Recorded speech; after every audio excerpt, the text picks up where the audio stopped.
Got everybody here. All right, I'm going to call the meeting to order. Are we ready? Yeah. Are they for me? They were for you.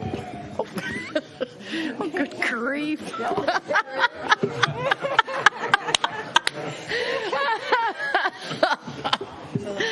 He knows us too well.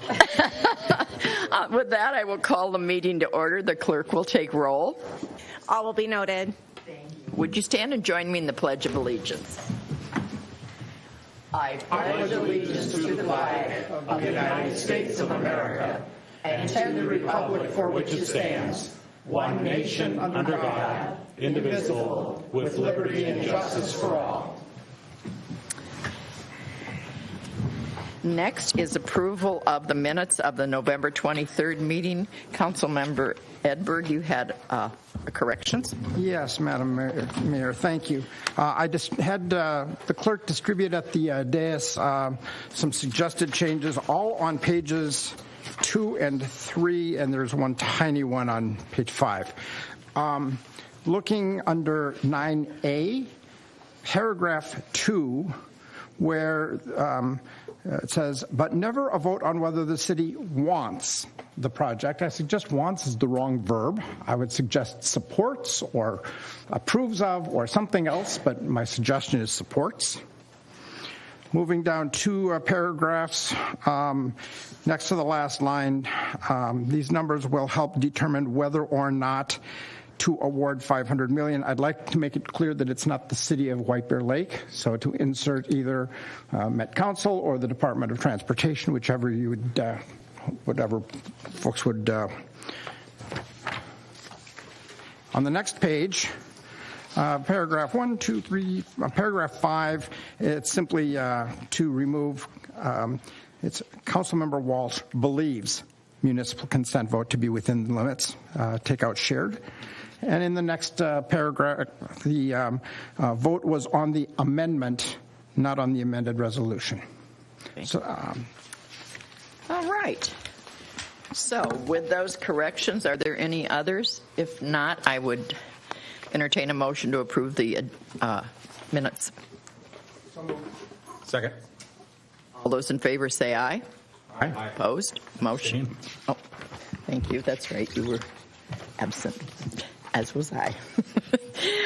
Next is the approval of the agenda. Ms. Heinecker, I believe you had something you wanted to move. Yes, Mayor and members of the council, if we could, under public hearings, you'll note item B is a resolution approving the position and classification plan, and that was an oversight, so if it needs to instead be moved under new business, so that would be 9C. So we'll just put that in a different section of the agenda. Okay, so noted. With that, do I have a motion to approve the agenda? so moved. Second. All those in favor say aye. Aye. Opposed? Motion carries. Moving on to visitors and presentations. I keep looking. Yeah, well, I guess I'll maybe introduce them because they're really here on behalf of you, yeah. Mayor Emerson. We have both Representatives Wozliak and Fisher here, and they have a proclamation from the Minnesota House of Representatives here in honor of your tenure and your service to the community. So I'm going to read this House resolution. This is a House resolution congratulating Mayor Jo Emerson of White Bear Lake on her retirement. Whereas Jo Emerson has been the mayor of White Bear Lake for 12 years, serving 3 terms as mayor, and whereas Jo was born in St. Paul into an Army family who moved all over the country during Jo's childhood. In 1988, she finally settled in White Bear Lake with her husband, Sam, and whereas Jo had dreamed of putting down roots in a city with a strong sense of community, and White Bear Lake was the perfect place. Jo quickly became involved with local organizations, joining the White Bear Lake Area Historical Society Board, the City Environmental Advisory Board, and the City Variance Board before moving on to the Planning Commission. And whereas Jo ran for and won the mayor's seat in 2009 at the urging of family and friends who saw her love for White Bear Lake. And whereas Jo was a very involved and hands-on mayor, going above and beyond her official duties to participate in the Citizens Police Academy, ride along with the city street sweepers, take part in fire department training exercises, visit senior centers, and attend numerous events at the local schools, all to better understand and connect with the people who work and live in the community. And whereas during her tenure as mayor, Jo also served as the president of the Minnesota Mayors Association and as president of the League of Minnesota Cities. And whereas as mayor, Jo prioritized preserving the city's history, supporting education and housing initiatives, improving the city's finances and infrastructure, making the city a more welcoming and inclusive place, as well as championing many municipal environmental initiatives focused on water conservation, reducing the city's environmental footprint, and participating in the Climate Smart Municipalities Initiative, which paired White Bear Lake and Ludenscheid, Germany, to exchange ideas and environmental innovations. And whereas some of Jo's favorite memories as mayor include riding in the La France fire truck at the annual 4th of July parade, laying the ceremonial wreath at the annual Veterans Day event, and helping the city break the Guinness World Record for the largest ice cream sundae. And whereas Jo's tireless work as mayor demonstrates her love for White Bear Lake and her dedication to making the city a welcoming and great place to live. Now, therefore, be it resolved by the Committee on Rules and Legislative Administration of the Minnesota House of Representatives of the state of Minnesota that it commends Mayor Jo Emerson on her outstanding service to the city and extends its best wishes to her in her retirement. Thank you. That's lovely.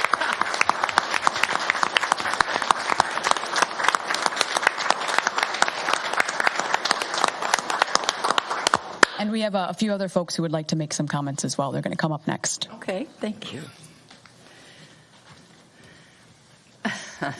Hi, I'm Carol Mueller. I'm the mayor of Mounds View, Minnesota, and I'm here to speak on behalf of a couple of different organizations.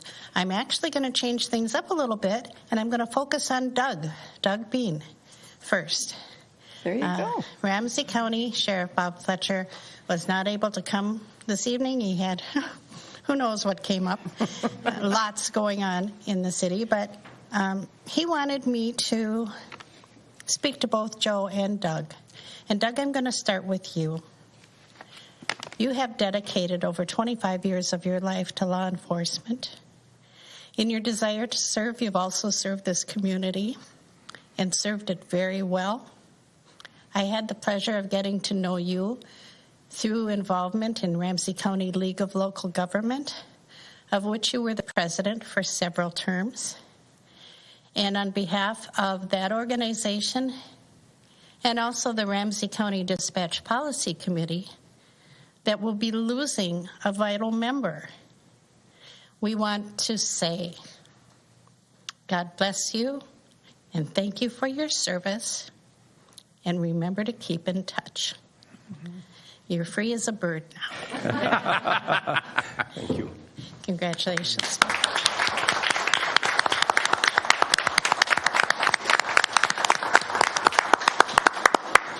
A side note on that,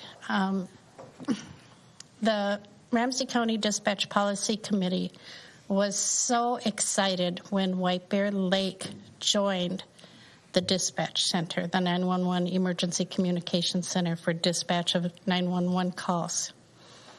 Through working with Doug and Jo, we had an advocate to help us initiate a pilot program where Ramsey County could speak with Anoka County, and Ramsey County will be speaking with Washington County to make sure that they're on the same frequency and have the same opportunity to hear the calls going on, so we know if something horrific is moving from one county into the next. And Doug was instrumental in explaining how vital that program was to someone who was serving and receiving that 911 dispatch call. And personally, I want to thank you, Doug, for that, because you put yourself out there not knowing what kind of support there would be, and I think you found the support to be unanimous. So thank you for that. Thank you. And Jo, you also advocated for the city of White Bear Lake to join the Emergency Communication Center in Ramsey County. God bless you for that. It's made things so much better in expediting sending the one calls to the correct agency to get the fastest response possible. So these are things that happen behind the scenes. Thanks to your dedication and involvement. Just a few things I wanted to say. I had the pleasure of meeting Joe at a League of Minnesota training conference. And then I saw her again at a Ramsey County League of Local Government event. And then I saw her again at a League of Minnesota Cities conference. And every time I saw her, she had red on. So I said to her the fourth time I saw her, wow, that must be your favorite color. She said, no. Well, it's my favorite color, and I wear red in honor of you tonight, Joe. Congratulations to you. Thank you. I appreciate so much the wisdom and guidance, mentorship and support that you have not only bestowed upon me with your friendship, but so many other women elected and appointed in city government. So thank you for that. I will vacate the podium now. And I'm inviting Lisa Iverson, the mayor of Wyoming, forward. Lisa has a few things to say.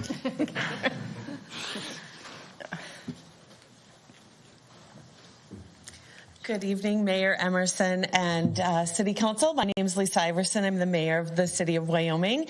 I'm also the president of the Minnesota Mayors Association for this year. I would like to say just congratulations on what a great job you have done for this city. I have followed you for the last 5 years. You are actually the reason why I became ran for the Minnesota Mayors Association. I have enjoyed seeing you at all of the League of Minnesota events and always would listen to what you had to say because your leadership and mentorship has been felt around so many different mayors and actually city council members. So with that, I would like to say congratulations. I'll be watching on how this transition happens because someday I'm going to be right there with you. So I wish you the best. Thank you. Lisa. And we'll turn it over.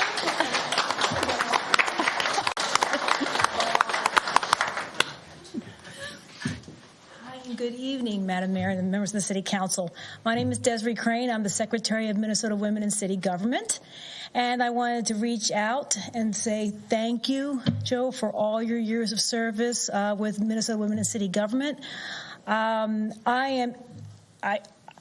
want to run because you're right in the seat. So I'm hoping to run sometime next year and for the city of St. Paul. We'll see if that happens. That's kind of tough. But I just wanted to say thank you on behalf of, and then also I want to say thank you for being a mentor as well. Thank you so much. How am I supposed to get through this meeting?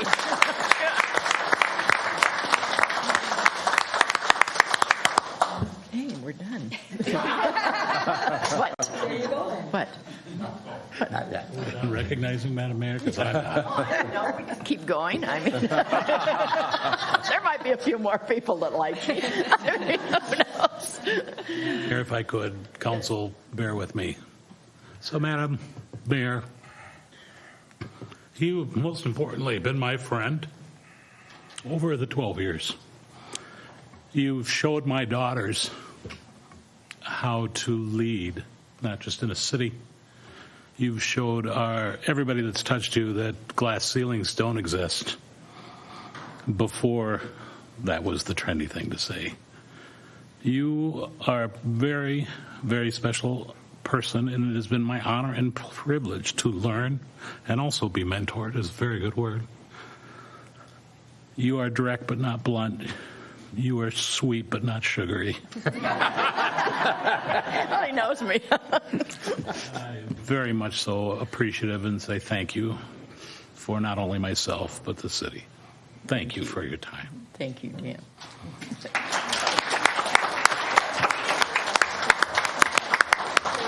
Meeting to run. This is not going well. I can't thank you all enough. It's, luckily I still get to stay with women in government because and I can come to the mayor's things too because once you can come again. Yeah. So I won't lose touch with my friends, which I'm very grateful for. I will miss my friends in the legislature, but I thank them for all the good work they've done and continue to do. And so I will see you around town. So thank you all so much. Now I'd like to switch the tone. Ms. Heinecker, would you join me down front?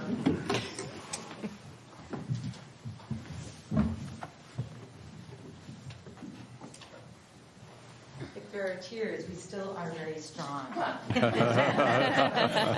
Well, we have a tradition in the city, and here's the bear. And it's going to be my privilege to give it to my friend and city manager, Ellen Heinecker. It's been a privilege when we sold the council, when we selected you. We knew you would do great things, and you did. And now we look forward to the next chapter in your life and all the excitement it brings. I believe your son and your husband are here. They'd like to come up while I present the bear to you. We could do that. Step up here a little bit so that everybody's got it. So, yeah. But that, my friend. Thank you.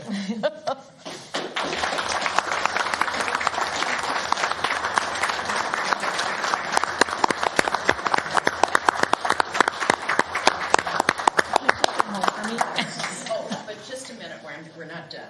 Oh, okay. Shelley from Ellers is here, and she has something for you. Oh, how nice. So, Wow. Shelley? Well, we at Ellers also have a tradition when one of our special clients decides to move away.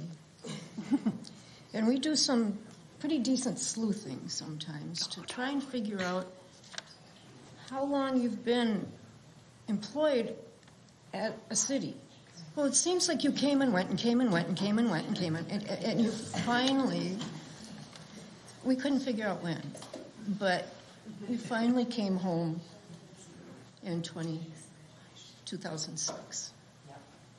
And you've stayed home in White Bear Lake since then. This time of year is, you think about all the blessings that you have between Thanksgiving and Christmas and the New Year. And I count you as a blessing to have been able to work with you, especially in the last 5 years as you've worked as a city manager. And we've worked on a number of different projects, and we will continue with some of the projects that you've started and bring them to fruition. I so appreciate your professionalism and your compassion, especially through this last 20 months or so in the pandemic, and how you've managed through that. And it's apparent that you love the city and you love the citizens. And I'm going to miss you so much.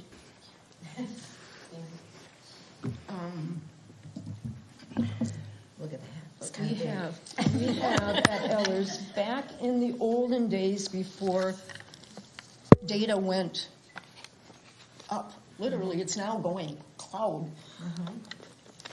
When bonds were issued, they were paper bonds, and they had the little coupons on the end, and you had to go turn them in to get your money from your interest. And so this is a facsimile of those old-fashioned bonds. And when our special folks move on, we give them this little commemorative bond. And it is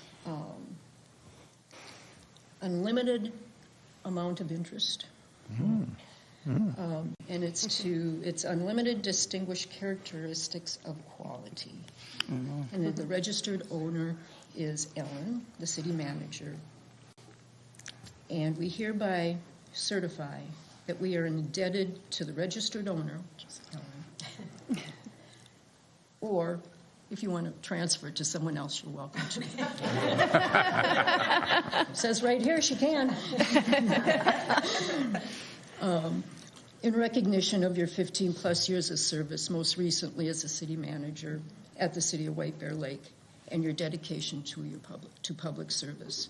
Throughout your public service career, which included 2 periods in the 1990s prior to your final move back in 2006, Ellen has demonstrated a high degree of professionalism, integrity, creativity, humor, and sound judgment. She has served as a role model to countless fellow employees, council members, and other professionals and citizens. We are very happy that she's kept coming home to White Bear Lake and stayed. She truly will be missed. In witness thereof, this departing bond is executed with the signatures of Ellers, and I've signed it, and Stacy signed it. And at the bottom is my favorite part, where it says, "Bon voyage." I don't cash it in. So,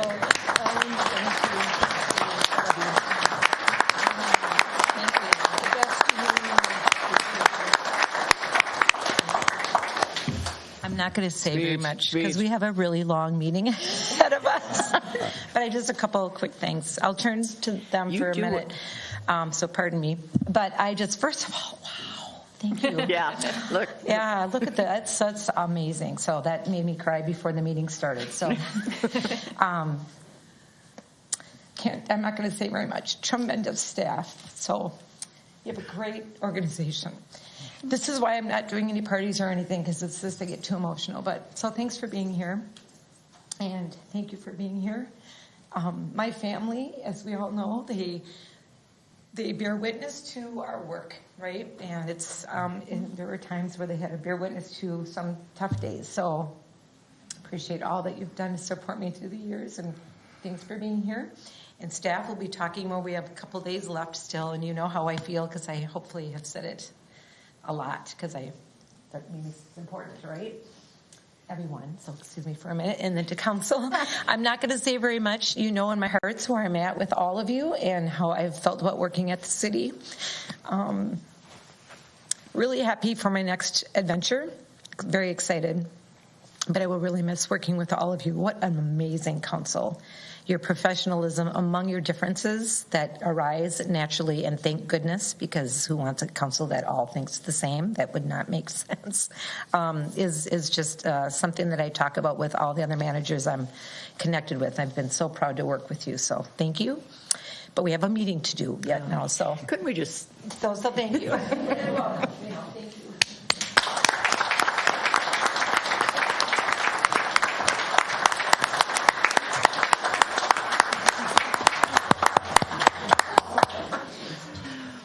Well, I guess we can move on to, well, this is something very near and dear to my heart.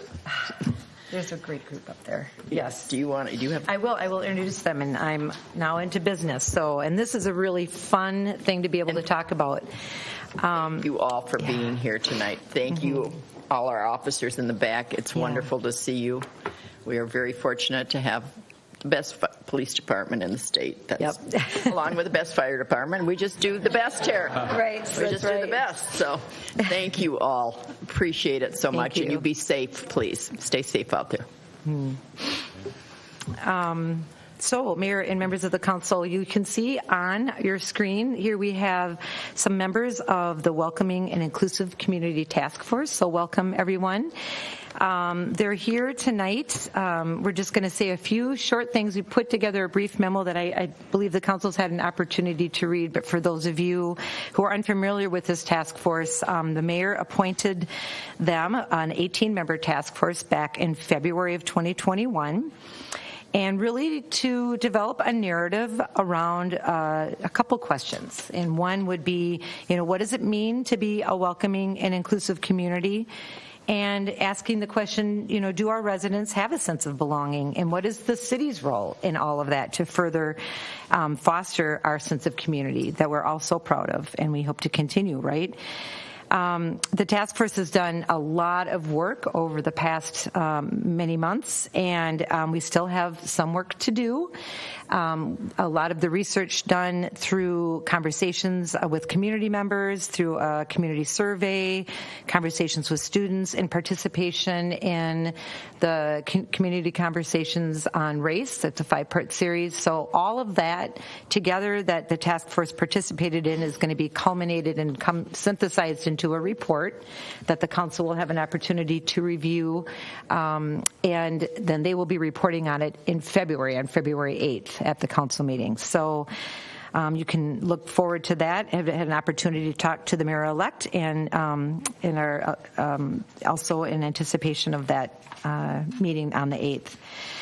And what we were hoping to do tonight, well, namely, the reason we're presenting tonight is just an honor of and to thank Mayor Joe Emerson for setting up this task force and wanting to provide you, Mayor, before you leave, an update on where things are at. You've been participating in all of the meetings, but so then we can kind of have that touch point at end of year, and then there'll be a complete report again, as I said, on February 8th. So tonight's just a few statements from 3 of our task force members who are online. They're going to share, they're waiting for me to share a short video, which we technologically have some issues sharing tonight. So we'll figure it out for the 8th. So we're going to go right to you folks. And there are really a few, not necessarily takeaways, but some thoughts that they have relative to the experience in these past months and things that you can look forward to further conversation about on the 8th. And so I think we're starting with Steve, and then we're going to Ellen and Samantha. So I'm going to let you take it over.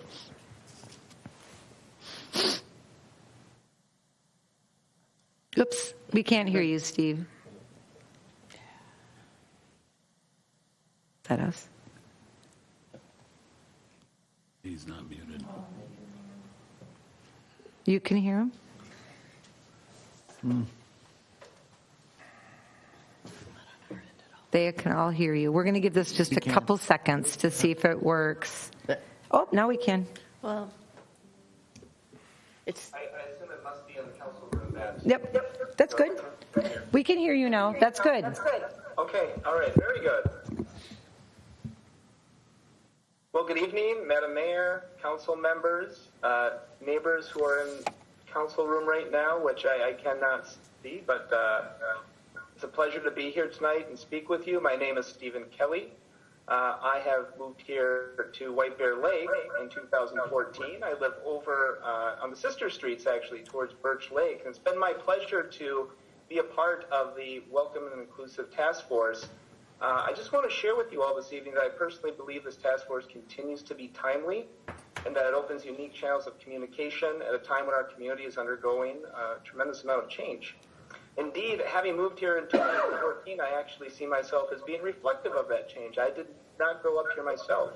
And new neighbors bring new ways of thinking and doing, and that diversity is a good thing, but how we honor new and traditional customs and perspectives in our community matters. So that is where I think a task force like this really can shine and does shine. I also think that this year the task force has made progress towards understanding how we make everyone feel welcome and included in our community, regardless of how long they have lived, worked, or played here.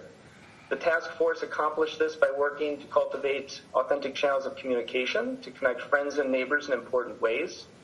And this connecting is an invitation to authenticity, to share personal stories about what it means and how it feels to be a neighbor in White Bear Lake. That's important. I believe this very intentional work will ultimately provide it'll prove beneficial to our city, rather, through time as more of our neighbors feel invited and welcome to participate in civic activities. And efforts like this become increasingly representative of all of us who live here. So I want to now take the opportunity to pass the mic over to my fellow task force member, Ellen Garola. She's going to share an example of how we did connect and continue to connect in different ways in the community. So Ellen, why don't you take it away? Hi everyone, my name's Ellen Garola. I live by Birch Lake as well, near Stephen with my spouse Ramon and our 2 sons. I've also been a school teacher for the last 10 years, and there's a tremendous opportunity to strengthen connections with the youth of our community through the schools. They have great energy and fresh ideas. Not only can we learn from youth, But by more intentionally connecting with them, it promotes civic education and involvement. In fostering these connections with our youth, we're teaching them how the city works and introducing them to new channels to go through when wanting to bring positive changes to our community. Providing these opportunities to students who want to be involved not only deepens community connections and builds leadership skills, but it also helps to set up our youth for the future. I'm going to pass it over to Samantha, who's going to share with you another important piece of our work.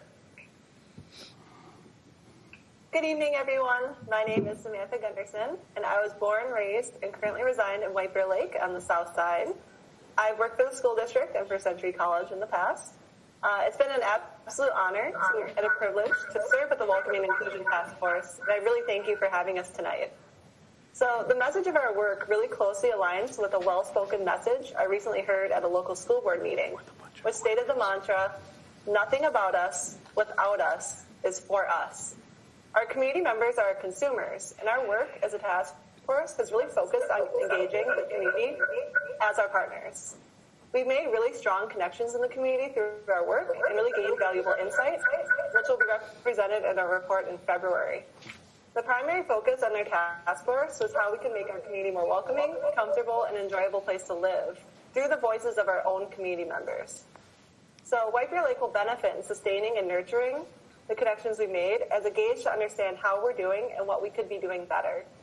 There's not really a one-stop answer we found, but rather a continuum to strive to be the best that we can be.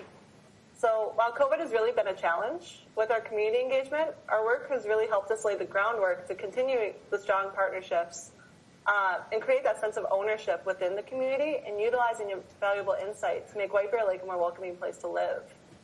So we have so much more to explore and understand and how an organizational group such as ours can positively impact our policymaking. But with that, we're very excited to continue our work and present our report. So thank you, Madam Mayor, Ellen, and members of the City Council for our opportunity to share our work with you, and we really look forward to sharing this work in February. Thank you all. I appreciate it. Barbara, did you want to say something? No, she's no. She's muted. You're muted. I've been serving as a facilitator and consultant to this process, and it has just been an honor to see the level of commitment and sustainability of this group, and Mayor, of your vision about really, really talking with and listening to the people of White Bear Lake. So I also want to thank you for the opportunity, and I think you'll find that the work of this group will lead you with some fantastic ideas about how to make this a more welcoming community, and all of your residents are looking forward to that. Thank you all so much. Anything? No. Good night, and I'll look forward to hearing it, even though I won't be up here. I will look forward to it, and the council will take good care of the report, I assume. Yes, ma'am. Thank you. All right, next on our agenda is the Wellhead Protection Plan. Mr. Copy, it's all yours. Thank you, Madam Mayor, members of the council. So this Wellhead Protection Plan update is required through Minnesota rules. We're required to do it in two parts. The first part is a vulnerability assessment. Basically doing a model. So we hired a consultant, WSP, to do the modeling for this portion of the project. It then goes into a second phase where we actually assess the vulnerability, look at different ways to manage our well area. And before you here is John Oswald. He's with the Minnesota Department of Health, who'll go through a brief presentation. As required through the rules that we need to do a public meeting. We'll actually do a public hearing as part of the second phase of it, where we actually look at strategies to protect our wellheads. So with that, I'm going to advance some slides. And John, you just tell me as you want me to go. But John Oswald, again, with the Minnesota Department of Health. Yeah, so I was actually with WSP when this project started, and this was actually the last project I did with WSP before I decided to move to the Department of Health. So, go to the next one. So wellhead protection plan is basically to prevent contaminants that can adversely affect human health from entering public water supply, and good wellhead protection planning can result in effective protection and prevention. Thanks.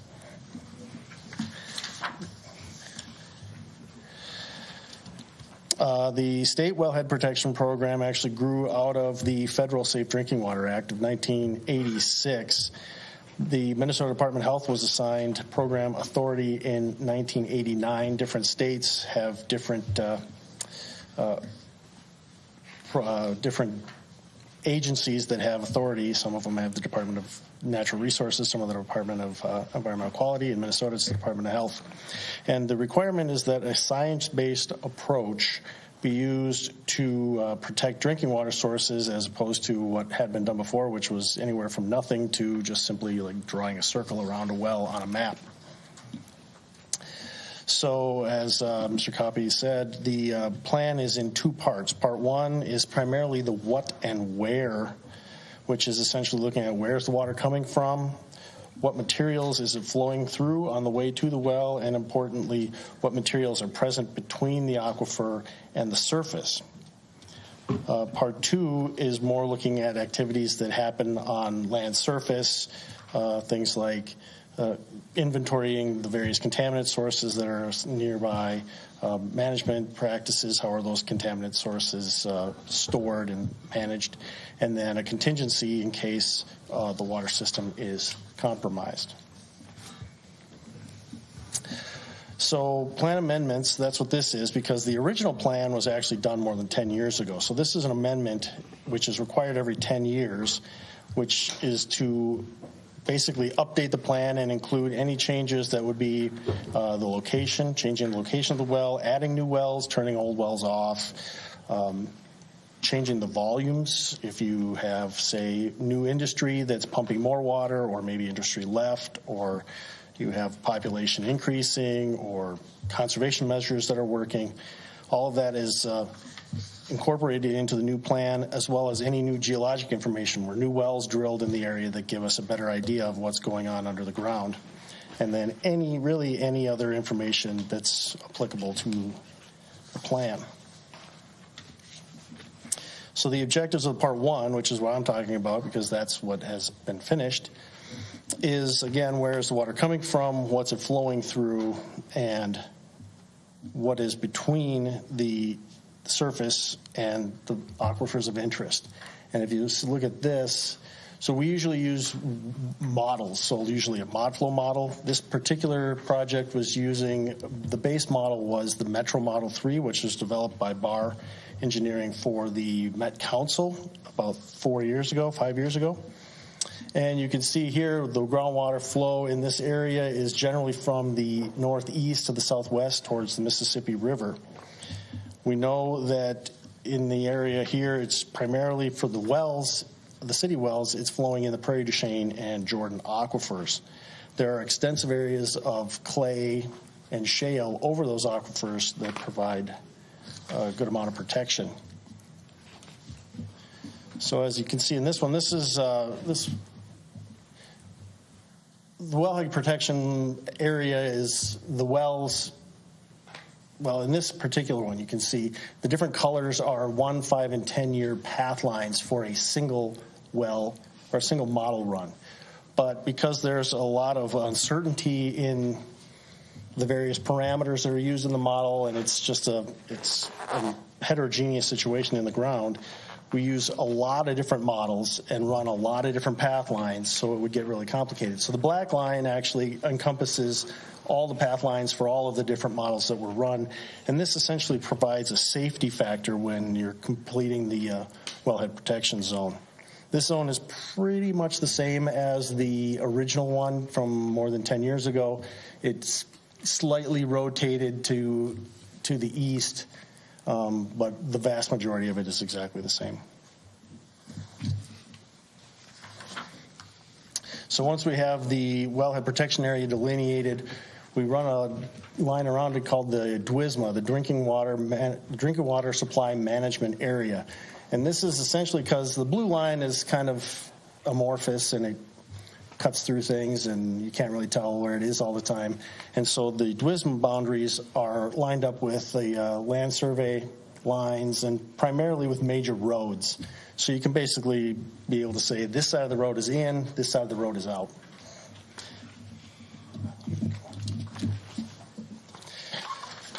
So finally then, the geology of the area within the DWISMA is studied to identify low conductivity, basically to identify what's between the surface and the aquifers of interest.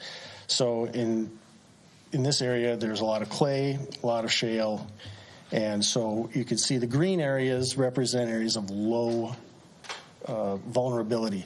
So what the DNR does is it looks at the various amounts of clay and shale between the surface and the aquifers of interest, and the larger the layers are, the higher, they give it an L score rating. So the higher the L score, the lower the vulnerability. So the green areas have a high L score, the yellow areas a moderate L score, and the red area, which is just the one small area, which is considered to have a high vulnerability, primarily because there's a lot of sand and gravel between the aquifer and the surface. This data then is used to go to the Part 2, and then the Part 2 manager will be able to look at this and see what has to happen relative to the contaminants and other activities at the surface relative to what the vulnerability in that area is. So that's all I have. I can answer any questions if there are right now. Otherwise, there's my contact information, and somebody can get in touch with me and ask questions later. Thank you. Councilmember Edberg. Thank you, Madam Mayor. Mr. Oswald. So in the report, 4 out of our 5 wells were identified as being vulnerable, yet they are generally in areas where we have enough clay and shale and so forth that protects them. What are we actually looking to do? Or, so it's a wellhead protection.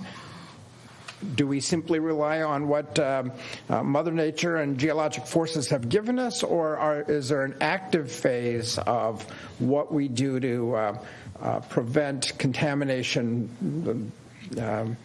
I'm going to guess that some of that is just water moving down from the surface down through the profile. What does our active part of protection look like?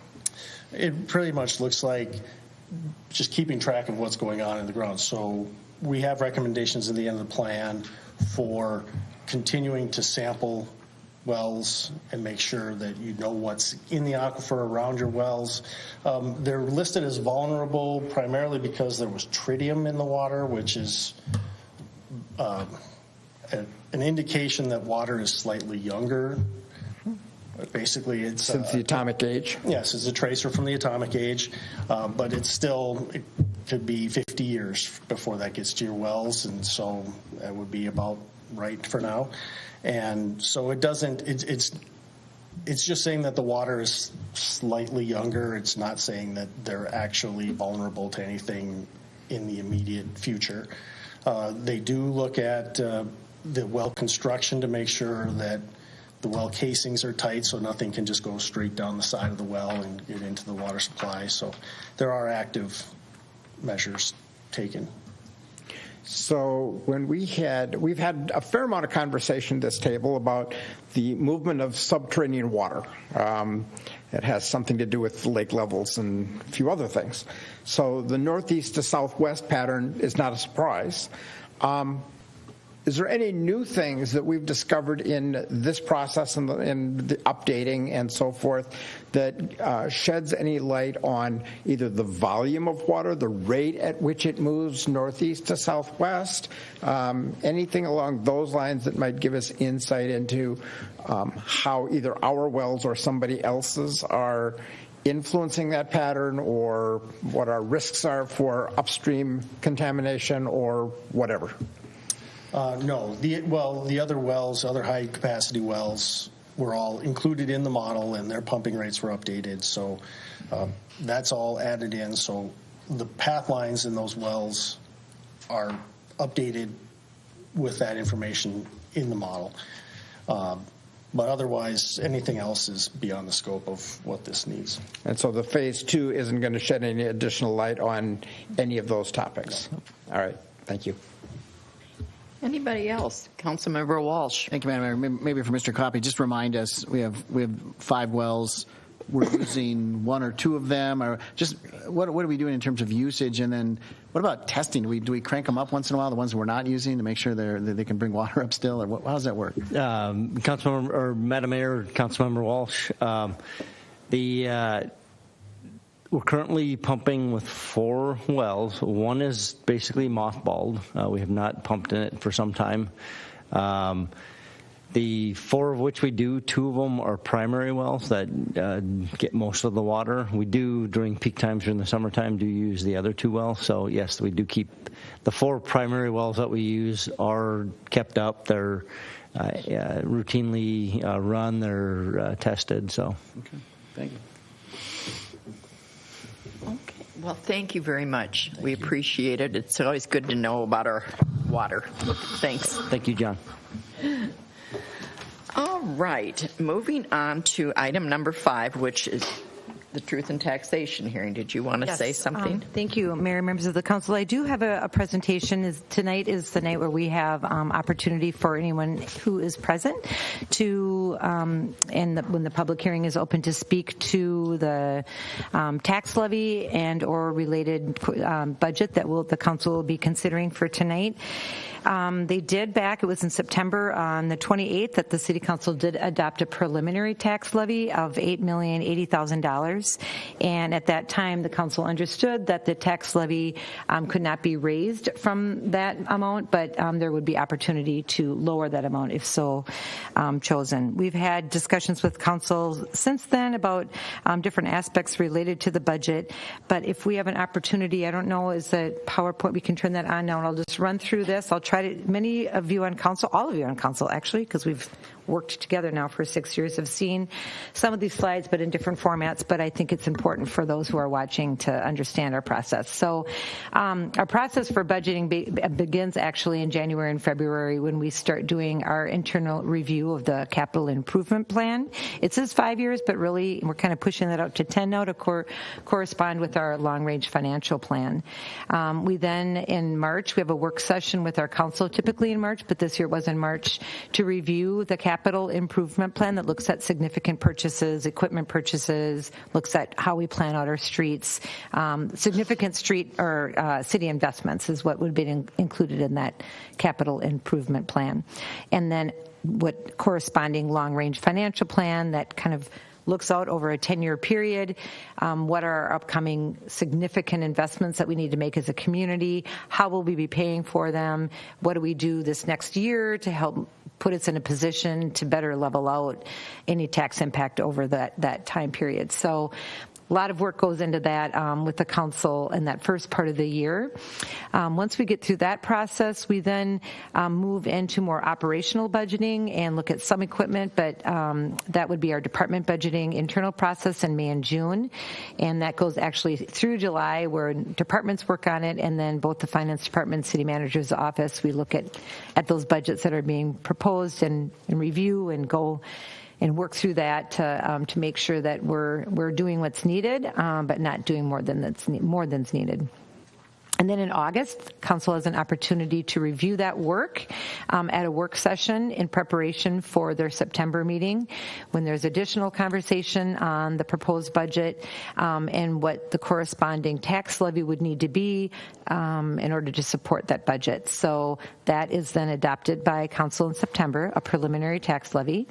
In October, the county goes and mails out tax statements, which are mailed to households, that incorporates that tax levy with an estimate based on the estimated market value of that home, giving them what their estimated city tax will be, along with other jurisdictions that they have property taxes for. But tonight we're here to talk about the city's portion of that tax statement. And then lastly, tonight we have our Truth in Taxation public hearing, which is an opportunity for people to speak to this if they so choose. And then also in consideration of adopting the budget once that levy is approved. We also do put information on our website and put information in our newsletter as well. So there's other ways that we reach out. But Okay, so our next one, I have my, I hope it's not, it's probably kind of hard to see, but what you see there is a graphic that, if I can find my own little cheat sheet, that's a graph that shows our entire budget for the city. So tonight we're talking primarily about the general fund. And all I want to say about that, for purposes of those who are unfamiliar with the city's budget, the city has many funds. We have capital projects fund, that's in bright yellow. That's like our street projects and our equipment, and you can see that's like the biggest portion of our city budget, right? And then we have enterprise funds, that would be like our sewer fund, our water fund. We have, is that the green one, I think says internal service. And we have special revenue funds, like our sports center is a good example of a special revenue fund. And so those are other funds. The general fund, which is what we'll be talking about tonight, really is general government. So it's the fund that would provide funding for our police services, our fire services, our planning and zoning, general government operations. Really is the best way to think about that. And that takes up about 24% of our entire city budget, which is at this point proposed to be $52.9 million. So our budget that's being adopted and considered for adoption by council tonight is the whole budget of $52.9 million. What we're speaking about tonight, more specifically, again, is just that 24%, which is the general fund. And the reason that's important for tonight's meeting is because that fund is the one that gets property taxes for support. There's other sources of revenue that go into those other funds, but specifically for property taxes, the general fund is what we would be most interested in focusing on. And the proposed general fund budget for 2022 is about $12.9 million. The next slide then is quickly, you can't see all of it. I just want to say briefly, just by showing you how it's sort of broken up. And you can see that for the general fund, the revenues about, is it, I think it's, and I can't read, is it 55%? 55% of our property taxes, of the revenues that support the general fund come from property taxes. So that's, there's other like charges for service, our business licensing and permits. There's other things that go into supporting our general fund, fees and whatnot. But, a little over half of the revenues that support our general fund do come from property taxes. The next slide then just shows, it's difficult to see, but just how we break up our expenditures. And again, I already mentioned, you can see police is in the orange. That's the orange piece of that pie. That's the most significant portion, proportionate to other things that we provide for in our general fund. And of course, there's obvious reasons why. It's got the most staff in that department, and it's heavy on technology and equipment. And then other divisions are broken down there. I think you have green is our public works department, and then we have general government is in the dark blue, and if I'm seeing correctly, I think fire is in the gray. So that's the and other ones are different parts of our general fund. But that just gives you an idea of what is the general fund and what is it that we're paying for in that fund that we're talking about tonight. So the next slide, then, before I go into the 2022 proposed budget, just briefly, the council always has an opportunity to go back. We do have to make revisions as we move forward through any year. And at the end of 2021, as we're proposing in our revised budget, we do have more revenues than we're budgeted. And it's going to be easier for me to look on my piece of paper here. We have about $358,000 more in revenues than we're budgeted, and that's primarily due to non-business licenses, rental inspections, and an increase, more franchise fees than we anticipated. And then lastly, but not as significantly, but we do have some administrative allocation from some ARPA funds. But so that's helped to bring up our revenues than we had otherwise budgeted for. On the other hand, expenditures, we do also have had, I should say, a reduction in our expenditures as we're budgeted for 2022. At this point, at least in time, we're revising the budget to reflect a reduction in expenditures of about $217,000 and due primarily to some staffing turnover, some vacancies that, we do try to fill them. We need every body, in our staffing, but it just takes time to fill positions. So we also had some trainings that were canceled due to COVID and a reduction in some of our contracted services. And then also a revision of the budget is our transfer from our general fund to our equipment acquisition fund and also to our municipal building fund. $400,000 to equipment, $200,000 to municipal building fund. That is from 2020 revised budget, and then going into 2021, we were finding that we had some extra that we wanted to put into our capital funds to help support those projects. So that's all reflected, and this is all. Council has seen this they've seen this, talked about it, but for those of you that haven't seen this before, that is what we would be proposing in our revised budget. The next slide then is our proposed tax levy summary to support our 2022 proposed budget. So we're looking at a $8,080,000 tax levy for 2022. And that levy increase, there is a levy increase, and that's shown in that slide. We have $63,000 to support our debt service levy, which were for projects that were approved and taken, or we went forward with in 2021. We also are migrating our support for the engineering department operations out of the construction fund gradually. We had a lot of discussion about this with council and staff. We talked about having, how do we do that? And then for 2022, we're going to begin doing that by offering $200,000 in levy support for that transition. And then lastly, general fund operations. That's just everything I reviewed a bit earlier. There is an increase in the levy to support increased expenses in general fund operations. The expenditures have gone up more, but we have other revenues to offset them. So the actual levy support for that is $347,000. And then just briefly, in summary, some of the operational expenditures, the increases are a result of reallocation of our fire department formula that council has had a lot of conversation about, and it just means that we're generally going to shifting some of our reliance between how we rely on revenues for ambulance and fire, simply put, I guess. And then we also are, as we support the fire department staffing model, we're adding 2 additional staff members to our full-time staff members to our fire department response team. And we have some technology enhancements. And then significantly, and most significantly, would be just because we are a body of people that work for the community, each year we support salary adjustments and benefit adjustments. So that's what is being seen with our increase in our expenditures. The next slide, and I won't go through all of that detail, it's just another way of saying, we have, as I had indicated, we do have increased revenues that we've isolated for our 22 budget over our 21 budget of about $805,000. So about 67% of those revenues do come from the tax levy, but 33%, or about $258,000, come from non-tax revenues, and that would be through business licenses and permits, charges for service, intergovernmental, and then some franchise fees. So there's more listed. I'm not going over all those numbers. And anyone can have access to that at any time. It's just to show you that we have broken out for council in our work session, where are those revenues coming from. And the next slide shows a breakdown of some of the expenditures for 2022. There is an increase in overall expenditures of $813,000, but again, those are offset by an increase in revenues that are non-tax based.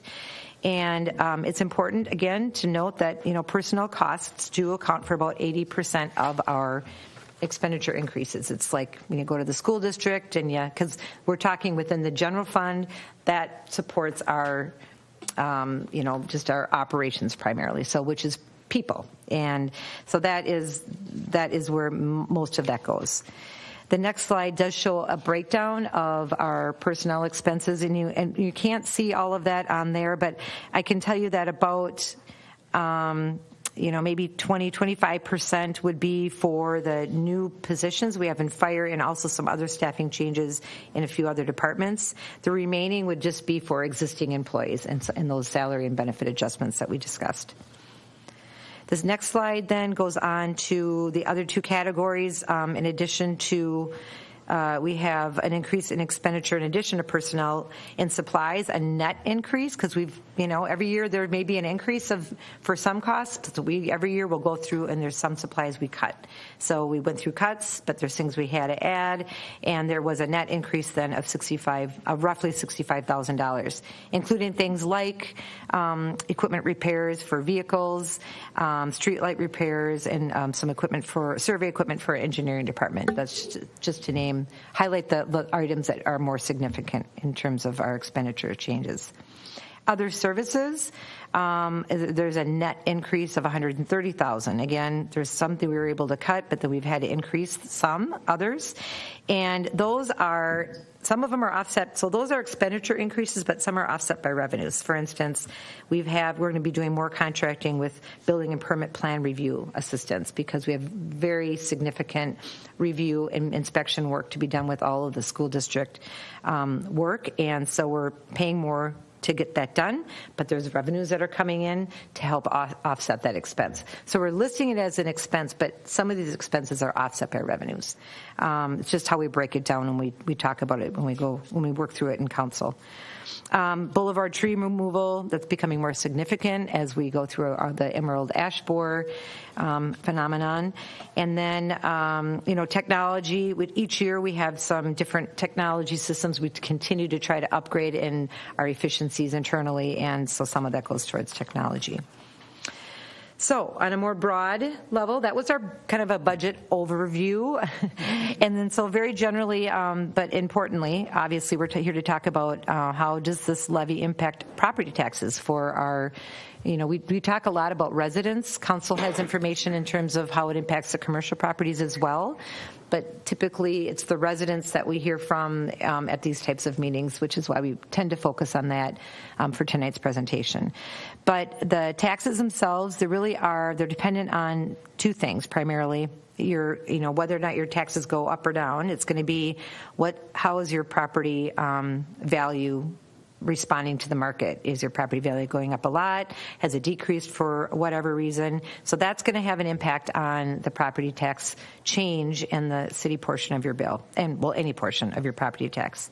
And then secondly, of course, what we as a city levy broadly, and then and that annual levy as it's relative to the city's entire tax capacity, net tax capacity. So there's a formula that we figure out to arrive to that. But essentially, your property value and then the city's tax rate. Those are the two things you would need to be remembering. So they're calculated on the next slide. Real briefly, this is what we used last year, but we chose the median valued home, which is $260,300. That value is assigned by the county. The taxable market value is in fact $246,500, but that's because there's something called market value exclusion that we're not going to go into tonight. But so it's reduced a bit to the benefit of that property owner. So the taxable value for that property is that $246,500, and then so you have that taxable value, and then you have to identify what that property tax capacity is, and to do that, you multiply your market value by the rate assigned by the state. It's a tax classification rate assigned to residential properties, and that's 1%. So you take that tax capacity, you multiply it by 1%, and you arrive at a taxable value of $2,468. But those aren't your taxes. Your taxes are instead that tax capacity of $2,400 multiplied by the city's tax rate. And then so for this year, for 2022, that house that's the median valued household then would have a city property tax bill for that year of $547.62. So just walking those through to see how do we get to that dollar value. There's a method to get there. Okay, so the next slide is just an overall view that, kind of where we're at with our market values citywide. They did not go up as much as they did the previous year. I think residential was like 7.8 or 9% last year. So yes, they've increased by 2.4% residential in White Bear, but less than was the case for last year. Apartments went up about 5.2%, commercial only 0.6%, and industrial actually went down by negative 9%. So that's in White Bear. And then we show how that compares to Ramsey County in that chart. So the estimated market values overall in White Bear did go up 2.2%. And that is at a number of $66.8 million. That's overall values and that's important as we calculate our tax rate. The median valued household increased by $4,700, so 1.7%. So just not as much as last year, but it's still going in the right direction. And the next slide then just shows, over the years, we always go back about 10 years. So in 2021, the median market value for homes was $256,000, and again, now in 2022, that $260,300. The taxable value increase was $4,700, and again, it just shows you again we arrive back at that tax for that particular home is at $547.62. On to the next one, please. So we picked a few. Every year we have houses that each year we look at the same house to see what's been happening over time, right? So for many, many years that's been the case. And these, I just selected 3 of I think we have like 8 that we follow for purposes just to demonstrate the impact of our tax levy on the homes that we've selected. I selected one. The first one is the one on Carlisle Court, and that's been selected because there was 0 change in their value from 2021 to 2022. None, 0. So their home, which was valued at $242,700, is going to see a $42.32 increase on their city's taxes. So, and that's a home that had no market value change. But the next one did have a slight increase in its value of $7,300, about a little over 3% change. So there, and that home is about the same value, $245,000. But their taxes will instead go up about $59.14 in that year. So again, their increase over the last home is a function of their market value having gone up. For that, the difference there. And then lastly, a home on Campanero, that went up $20,000, a more significant change, more than the average of 8.5% roughly change. And that home, relatively the same, instead at $256,000, but their taxes will go up about $89.65 for the year. So it shows how that increase in value can really significantly have an impact on really what your taxes will be, and that's a function. So if people have concerns about their market values, that really it's a function of the county. That's not something we're able to help with, but we can certainly connect people with the right folks at the county to review that market value. Okay, so then what we did in the next slide is just we have 4 slides quickly just to break down. All right, so for that medium valued home, the homeowner of the $260,000 valued home, what do they pay per month for some of our general services, just to provide some perspective. So importantly, we had this big dump of snow last Friday, right? So for our street sidewalk maintenance and snow removal, it comes out to about $3.65 a month. So it helps put into perspective, like, what am I paying for, when I'm doing this in a year. That's for that very specific service. And then the next one for our police department, which you saw in our general fund, it's a big chunk of our budget, right? But so our residents and our homeowners of that medium value home are paying about $18.25 a month for their police services. The next would be for our fire department. It's $4.11 a month. That does not include, it's very important to understand that it does not include the ambulance, because that's an enterprise fund. So that's for the fire. And the last one would be for our parks department. And that would be for all the beautiful parks and the lights you see at the downtown and all the work they do. That is for $2.74 a month.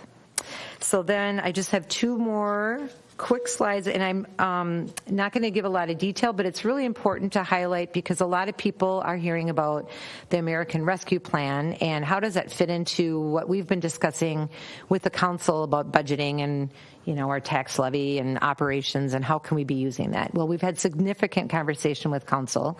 We're limited on how that money can be spent. We cannot use it to supplant tax levy. That was clearly articulated. So we can't say, oh, yay, we have $2.7 million. We're going to cut our tax levy by that, and we're good for a year. Unfortunately, that can't be done. But there are really important things that can be done. And revenue replacement was important. We had about $2 million we calculated in lost revenue as a result of the pandemic, really is how we isolated that. So there's certain things that's going to go back into some operations. Some of them are special revenue funds that we're helping to make good from the losses, but also some pretty significant equipment that we're able to shift it to. And then you can see water and sewer, they're pretty specific about. I'm not going to go into the details of that. We're happy to go over that with anybody who's interested in how that's being allocated, but the next slide, no one's going to be able to read it. It just shows that there's a one-page document that we've included in the budget document that council received. They reviewed it at the work session.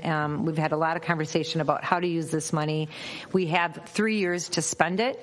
The column that has the second column from the left, you see a lot of numbers in it. Most of it's being expended in 2022, but you can see we do have expenditures out in 23 and 24. That can be amended, again, in terms of how that's used, but a lot of it we've incorporated in 2022. So that is in the budget. When the council considers the budget for adoption tonight, they will also be adopting that plan.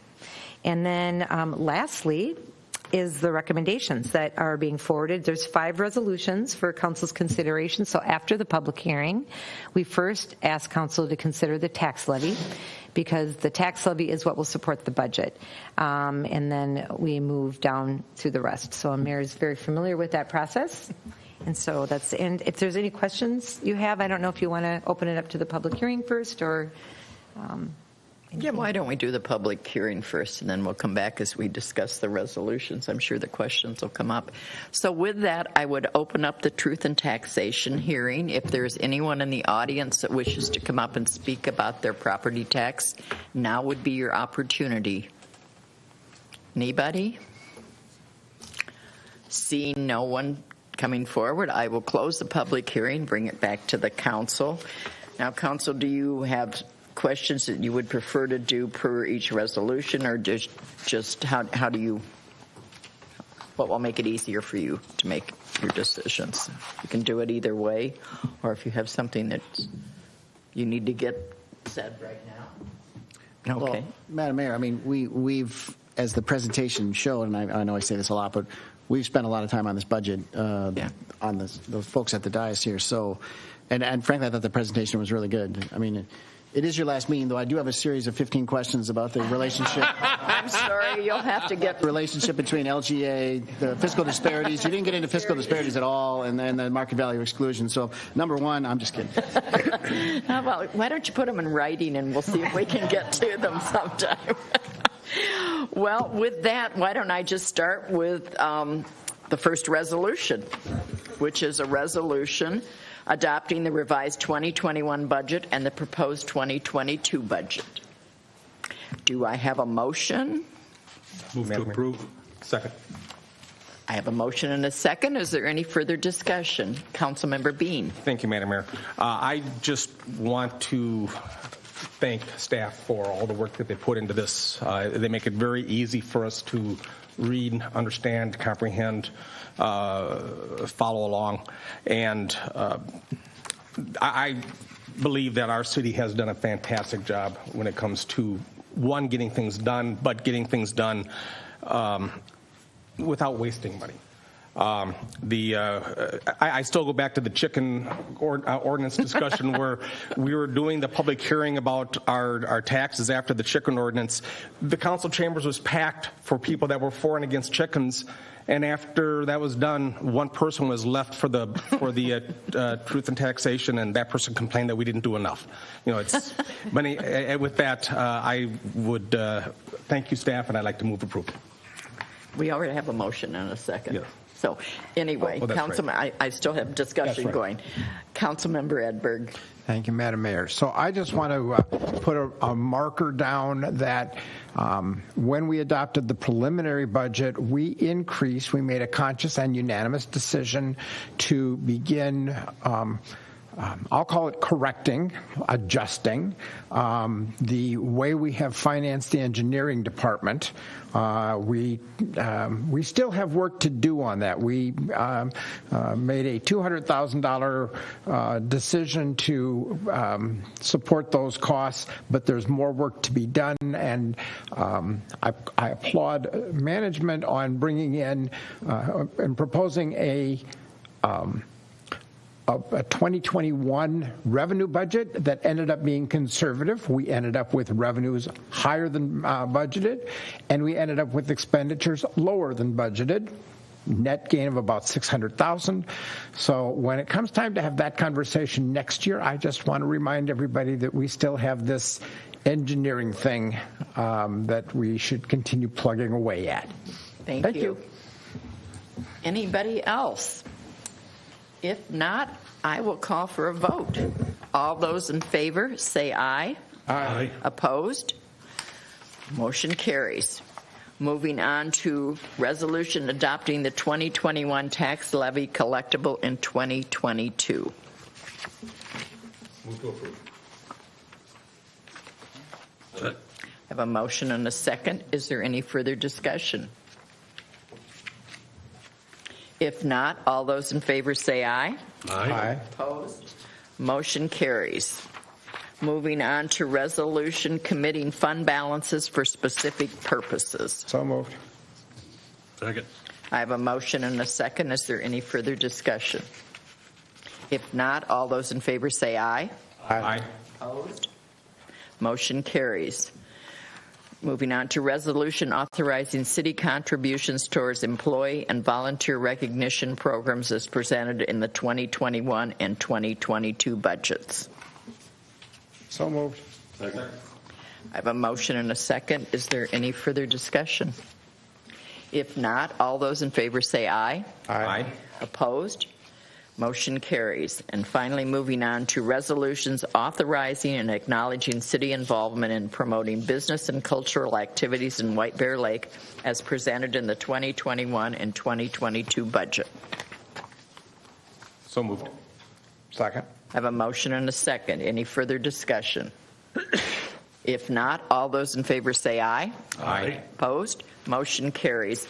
And if people think there wasn't much conversation, believe me, over this past year, we've had much conversation on the budget. So this isn't something that we just rubber stamped. We had worked this through quite heavily over time. So once again, finance people, thank you. Staff, department heads, thank you for this. This is a long, tedious process, and you do it so beautifully. So, and you've led this process, so thank you for that. Moving on to general obligation capital improvement bonds. Ms. Kinsvater. Good evening, Madam Mayor, members of the council. As discussed at previous city council meetings this year, the city plans to issue bonds to finance the public safety facility renovation project. Per Minnesota state statutes, the city must issue capital improvement bonds to fund this type of improvement. There are conditions for how we issue these capital improvement bonds. We must have approval by 3/5 vote of the governing board. The project must be part of a capital improvement plan. The public notice must be provided, and the issue must have a public hearing, and when approved, then would create a 30-day period for a reverse referendum for the public to be able to comment on the project. So tonight, the City Council is hosting the public hearing to receive comments from the public on the project. Once the public hearing is done, the City Council will be asked to approve a resolution adopting the capital improvement plan and providing preliminary approval for the issuance of bonds to finance this project. The resolution for the preliminary approval of the bond issuance sets the maximum amount of bonds that the city would be able to issue for this project. Right now, the amount that is set is $14,315,000.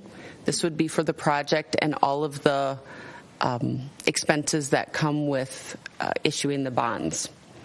The resolution does not constitute a formal approval of the bonds, so this is just the preliminary approval.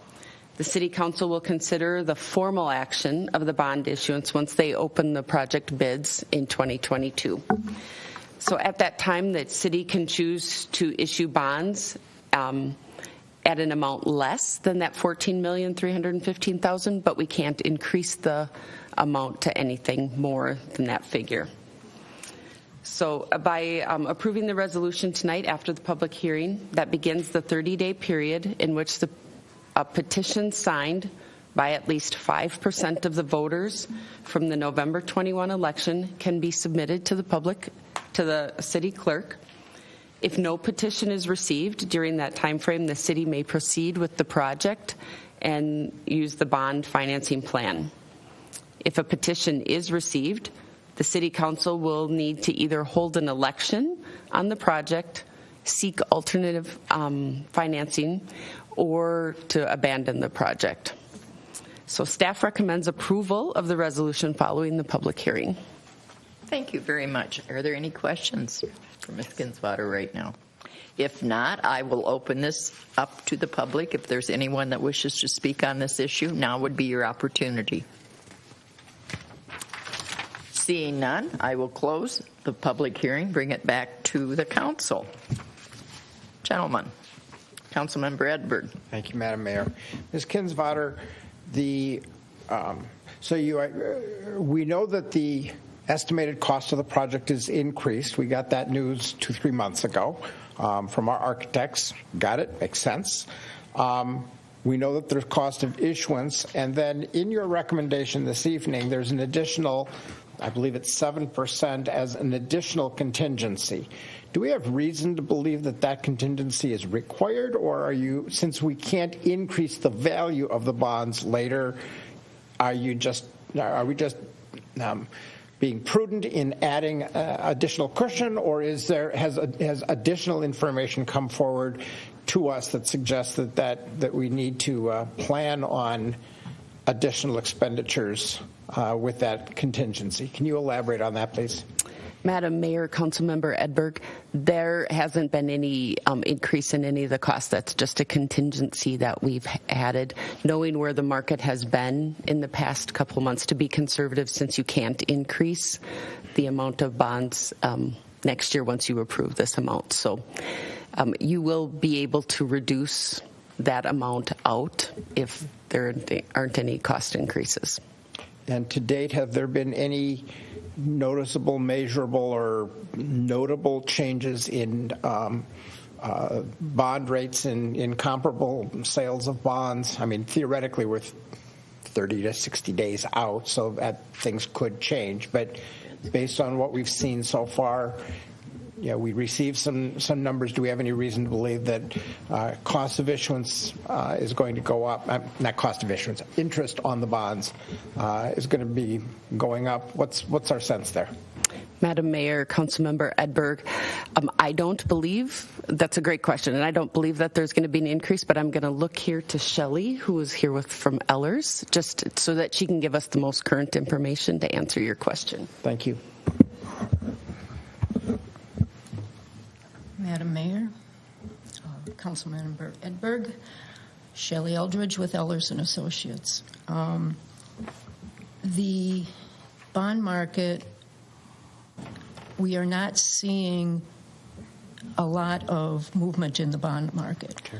What we have in the document, we do have a 50 basis point or a 0.5% cushion So if the market goes up 0.5%, we're still in the ballpark. Not knowing what the Fed is going to do with the interest rates, that was our kind of our best estimate at the point we did the estimates. And again, if we get to a point where the bond market starts becoming volatile, we can do updates on those estimates and provide the city with those estimates, and that can be part of the discussion at the point you receive the bids, whether you decide to go forward with the project or if you decide to postpone it for a time period, or whatever your options would be at that time. So our city has a really good bond rating, like really, really good. What is the interest rate that we've been projecting at without that half percent cushion? At the time we ran these, which was, about a month ago, we were looking at a bond rate. I don't know. And can we put some numerical boundaries on that? We were looking at an interest rate, and I apologize, I don't have that information. Okay. I don't have the exact information on that, but I can certainly. Carrie, would you happen to know that? Madam Mayor, Councilmember Edberg, I believe we were looking at about 2.5%. Yeah, and I believe that was for the 25 years. Correct. Okay. Thank you very much.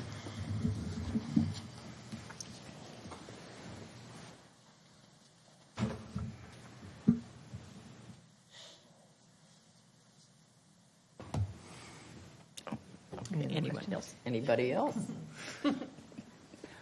All right. So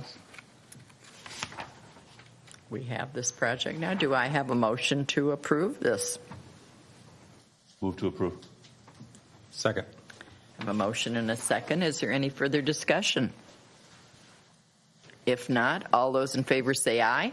Aye. Opposed? Motion carries. Moving, as you guys all know, this is one of my pet projects. I really, yeah, I'm ready for this one now. Here we go. So, moving on to unfinished business. Resolution reaffirming denial of the Fifth Avenue vacation and vacating 3 portions of the same Fifth Avenue right-of-way. Anybody? Do you want to? I mean, I'm sorry. Hello. One of you. I can try, but you're the legal expert, so I'm going to go with you. Thank you, Madam Mayor and Council. The council certainly is aware that this came before you a couple meetings ago, a proposed vacation of portions of Fifth Avenue. This is a right-of-way that was dedicated to the city in a plat that was recorded in 1883, so it's been around a little while. And I did some further work. As you know, I responded to one of the concerns expressed by one of the property owners along this road. I'm not going to go through all the detail. I laid that out. It's in the packet.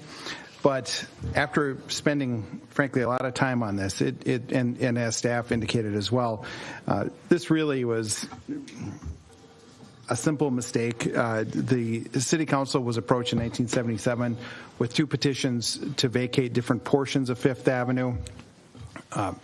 They went through the process and agreed to vacate a northern portion of it. There's a map in the memo that highlights that. At the same time, there was a petition requesting to vacate the southern half of it as well. Frankly, it comes down to they recorded the wrong resolution at the county recorder's office. They intended to record the resolution for the northern portion. They accidentally recorded the resolution for the southern portion. And in fact, the resolution recording the southern portion was recorded prior to even the meeting at which they discussed it. Because at the first meeting when it came up, they said, you don't have enough signatures, you need to come back, get more signatures and come back. Well, in between that meeting and the other one, if I recall correctly, it was recorded when they went to record the correct resolution, or when they realized after the denial of the vacation of the Southern resolution, they realized the error. The city attorney typed out an affidavit indicating that the council never did act to vacate the Southern portion.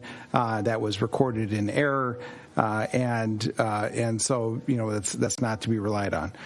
So now, as the council knows, there's a development proposed to the west of Fifth Avenue.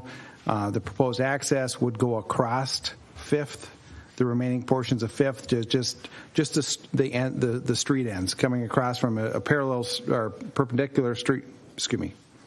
Perpendicular street going across Fifth to gain access. Questions have been raised regarding the development itself, density of it, things like that. I haven't been directly involved in those discussions, but have been instead focused on whether or not Fifth Avenue remains a city right-of-way.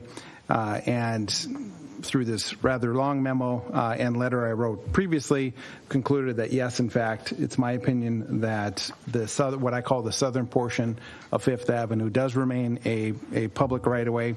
And so the proposed vacation that's before you this evening is for all but the street end portions of Fifth Avenue in order to allow access across the streets to the properties to the west. And I had another discussion with the property owner's new attorneys. They have submitted a claim to their title insurer regarding the confusion that has resulted from what they believed was a acquisition of property through the vacation of the southern portion. So they're going to be working through that, and I think that's the right thing to do. As far as questions that have been raised regarding, well, if I look at the county map, it's not on there. If you really go down, you'll see that it's the reason why the Fifth Avenue isn't on there is because, excuse me, is because for some reason the county picked up on what I call the unnumbered resolution that was recorded in error, but somehow skipped over the affidavit that was recorded just a month or two later, and so that appears to have been a mapping error, or at least reflected incorrectly on the map.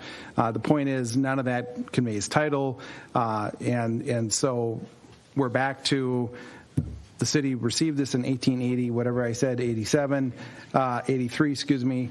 The city has never acted to vacate the southern portion. In my opinion, it remains, and therefore it is appropriately before you this evening to take action to, one, clarify the history of this, and that's what the resolution before you attempts to do, and then also to vacate those in-between portions, the sections between the street ends. So with that, I'd be happy to answer any questions council may have. Questions? Councilmember Walsh, this is your ward. Thank you, Madam Mayor. I don't have a question necessarily, but just some comments. I don't agree with the resolution strategy tonight. I'll just say strategy, and it's not because of anything in the resolution. I firmly believe everything we have in the resolution is true.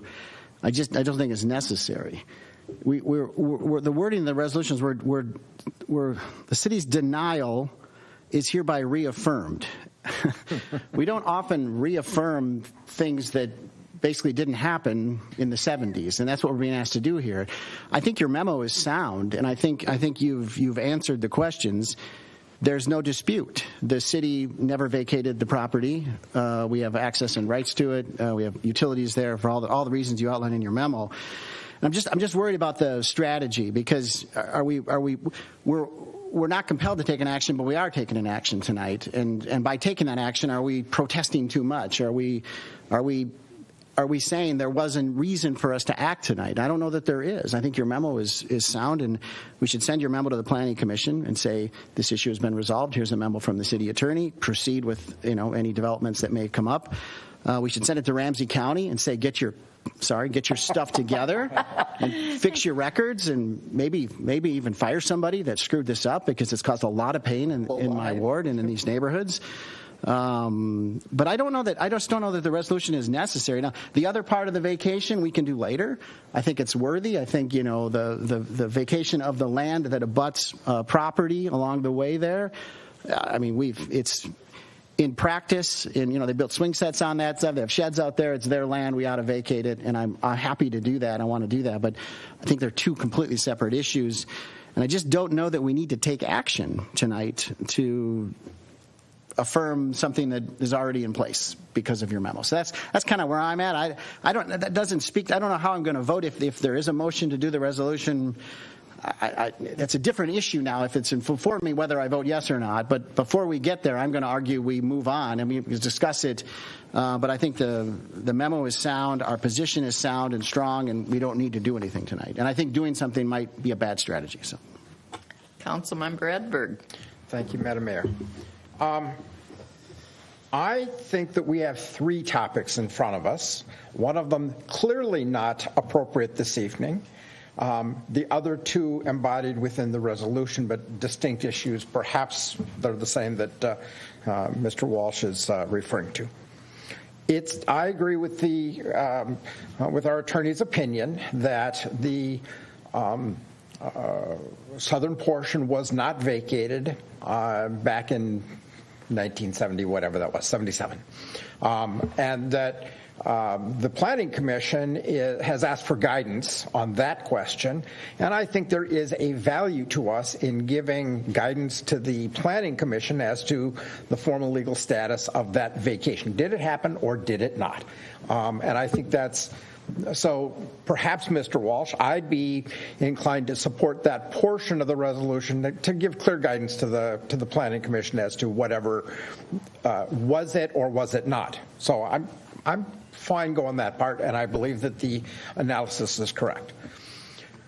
But I look at the issue that is not on our table tonight is what development is potentially going to happen on those parcels to the far west.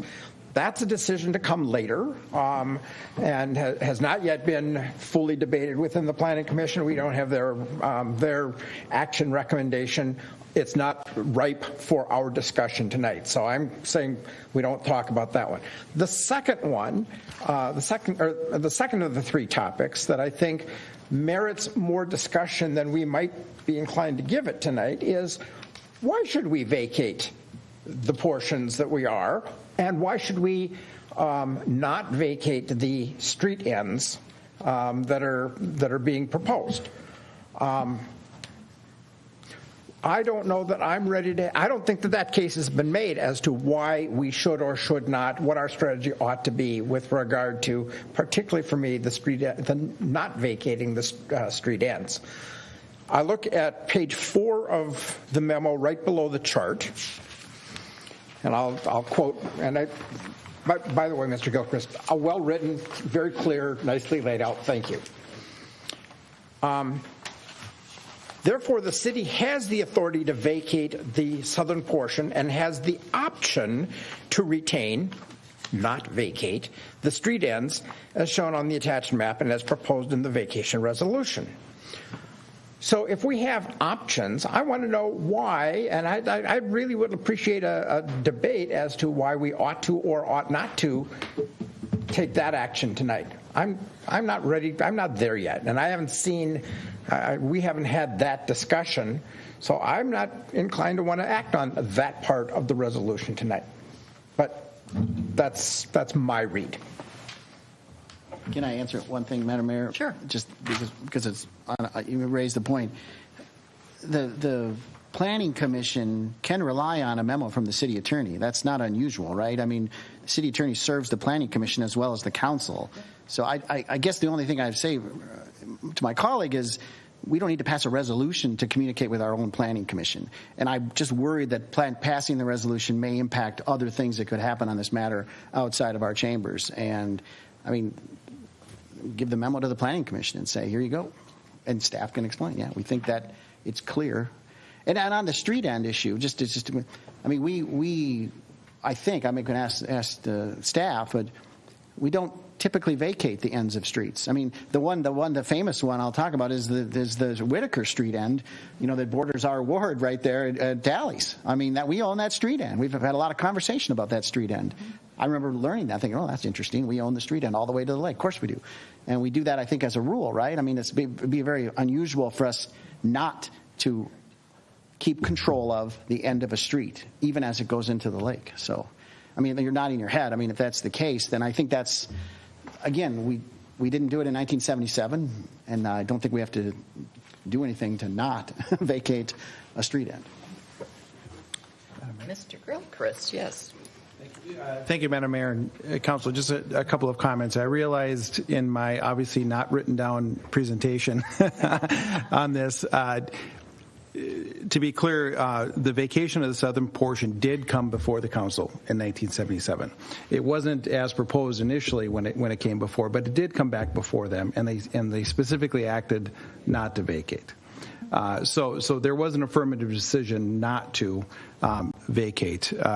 So that's one thing. I mean, ultimately, obviously, when it comes to a vacating of any city easement, it's a matter of the city council determining whether or not there's a public interest in retaining the right of way. And if you find that there isn't a public interest in it, then that's usually the sorts of discussions that we have, or I should say the council has, in making a determination of, we really don't need this. We don't foresee ever really needing this as part of our system of streets.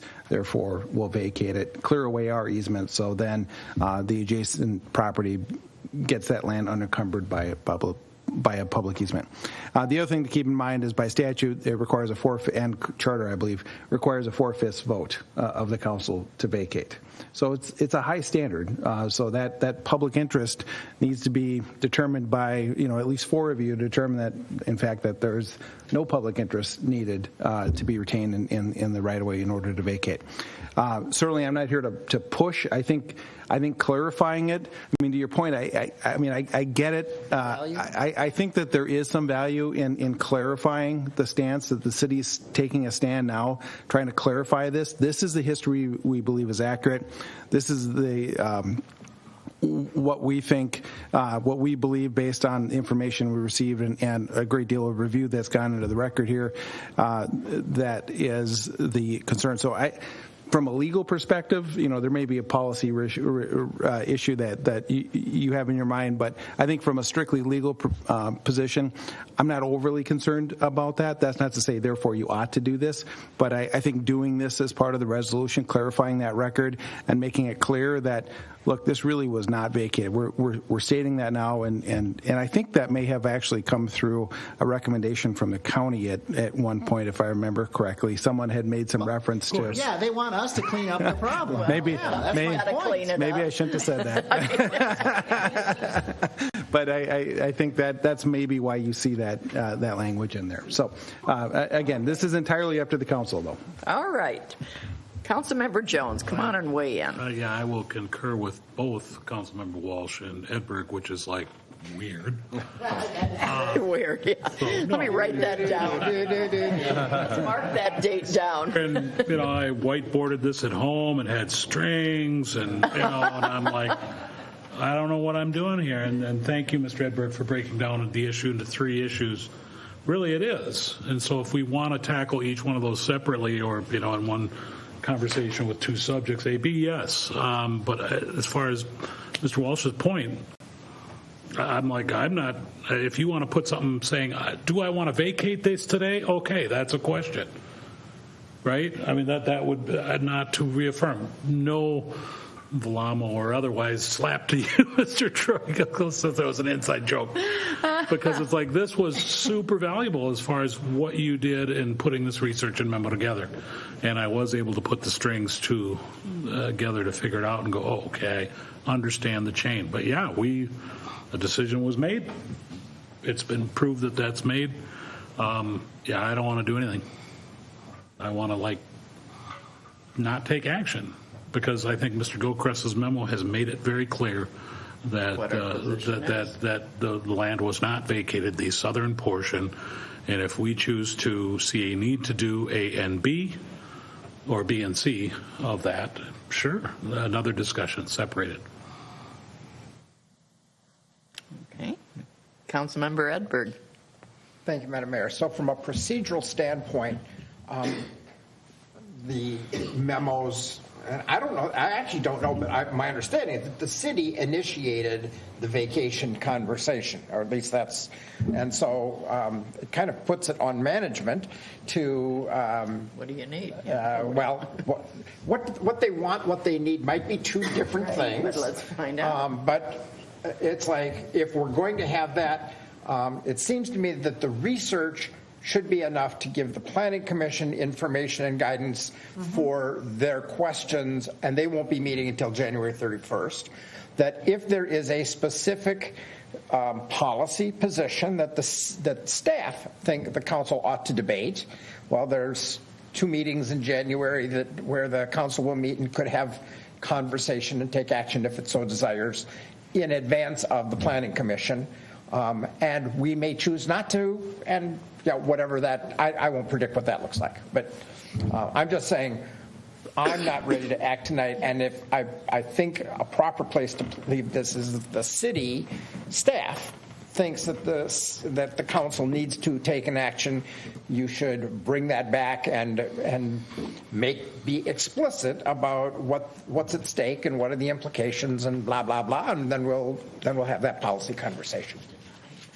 That's my sense of where it goes if we take no action tonight. Okay, so. One more point, Madam Mayor, just to signal my intentions. I don't think we should do it tonight, but I will bring back the vacation of the adjacent landowner pieces, because I think it doesn't have a public purpose anymore. It backs up to their properties, but I don't like doing it together, and I don't like doing it tonight. I think we'll table it. We can. You want a motion to table it? Yeah, I'll make that motion. Second. I have a motion and a second to table this resolution. Is there any further discussion? If not, all those in favor say aye. Aye. Opposed? Motion carries. All right. So we didn't table to what date certain. Does it just sit until somebody wants to bring it back? Mm-hmm. Okay, thank you. Madam Mayor and Council, just to that point, there really isn't, the hearing's been conducted, that's been closed, so there's no need to keep that going. I think tabling is fine. You have a reasonable period of time in which to bring it back. If you try to bring it back 5 years from now, that's too long. That council might not be too happy. Thank you. Moving on to ordinances. Second reading, a request by Division 21 LLC for a text amendment to sign code section 1202.040 subdivision 2 to allow billboards. Ms. Kane. Yes, thank you, Madam Mayor, members of the council. This is a request that has been initiated by Division 25 LLC, the developer of the Pillars of White Bear Lake and Lunds & Byerly site on Centerville Road that was previously Mrs. Landy's property, as you may recall. And at the time of acquisition, there was a double north-facing billboard on the property that was subsequently removed after the city's massive sign code overhaul in 2015 following the federal lawsuit on off-site signage in the city. It was pretty much concurrent with the development of the Pillars and the Lunds & Byerlys, and in response to some complaints, actually, of newer residents that had moved into the Pillars. So we are here this evening to conduct the second reading of the proposed text amendment that would allow billboards, including dynamic billboards, as previously provided for in the city's sign code as of 2007. And it's intended and proposed to allow these billboards in commercial, industrial, and public zoning districts. And over the last several months, the Planning Commission has debated back and forth on this. As part of that process, they examined the existing inventory of existing billboards along both 694 and 35E within the city, as well as Highway 61 in the Marina Triangle District, and has also examined regulations of neighboring municipalities of White Bear Township, Badness Heights, Matamidi, and Maplewood that also have existing billboards along those corridors. And this chart is intended to, I don't know if it's legible, but really kind of outline the previous 2007 standards, how the initial application was submitted by Division LLC, Division 25 LLC for the current text amendment, and then staff's recommendation to the Planning Commission. And I do want to point out, as highlighted in the text of the document that was attached to staff's cover memo, there have been a couple of revisions since the Planning Commission's unanimous recommendation on this. And one is to clarify that the entire length of the supporting poles that are visible would have to be covered with an architectural treatment. I think the discussion, previous language talks about the architectural treatment, but wasn't very specific. It said pole base. And so this just clarifies without question that anything that is visible should be encased. And secondly, you may recall that at the first reading we added the public zoning district so that if in the future the city looks to want to install a similar dynamic display sign on property the city owns, public property, perhaps along 694 as an added revenue source for our park fund, perhaps, just suggesting. Housing. We eliminated the maximum number of billboards to a date certain as of 2019, as proposed by Division 25 in response to staff's concern that we didn't have a proliferation of billboards in our community. And so this just allows greater flexibility for this council or future councils. Keeping up with their parents, in other words. What? Certain members of the audience might get that joke.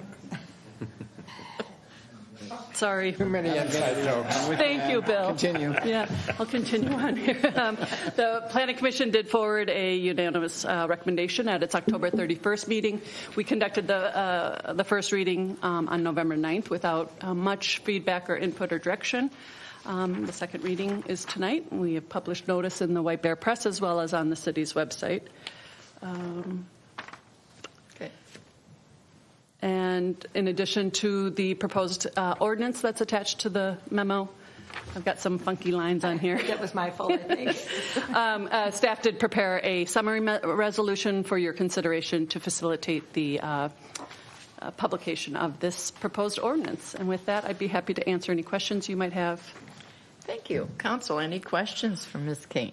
Councilmember Walsh. Thank you, Madam Mayor. What's the vision? How does this work? So if we approve this, especially for the particular site off of 35 there, the owners of the property then would contract with like a Clear Channel or somebody, and then Clear Channel would build a structure. That's kind of what the vision would be. It might not be Clear Channel, it might be Upfront or somebody else. Yep, Madam Mayor, Councilmember Walsh, that's exactly how it would go. It was in fact, on this agenda this evening, should this not pass, we would want to revisit 8A3, which is the actual conditional use permit for the V-shaped dynamic display sign that is being proposed. It's my understanding that Division 25 is just securing this conditional use permit and will probably speak with a variety of outdoor display companies to get the best deal. And then we'll submit for a building permit. Staff will review it for consistency. Well, that's my other question. So must be, pole visible, must be concealed by an approved architectural treatment. So we don't have a lot of specifics on that. I mean, we've got township, township guy here, Bill, but I mean, they did some really nice, those were, I think that my understanding is that the township, I assume, told Clear Channel, I think it's Clear Channel that's done those beautiful structures to put their billboards on. We're not that detailed and we're not that restrictive. No, Madam Mayor, Councilmember Walsh, I believe the difference is that is on township property. So that was through a negotiation as the owner. Okay. We certainly could tell Division 25 if we want to be that fancy, but I don't think we've got the most beautiful water tower in the state or the country right next to it. So we've got our name. Did we win? Yeah, we're all good. Kind of known there. So I don't that's think helpful. I didn't realize. I remember that's on the township but property. I think for this council or future councils, if we were to put one in Lakewood Hills, I think I'd want a lot more say on that design and perhaps something that looks like our entry signs or some more, maybe a big white bear crawling on the side of the pillar. I don't know. Or would you want the bear? Green. Green? A big green bear. No, right? Councilmember Edberg. Thank you, Madam Mayor. So I'm fine with what we're proposing. I just want to know process. Do we adopt the ordinance first and then the resolution?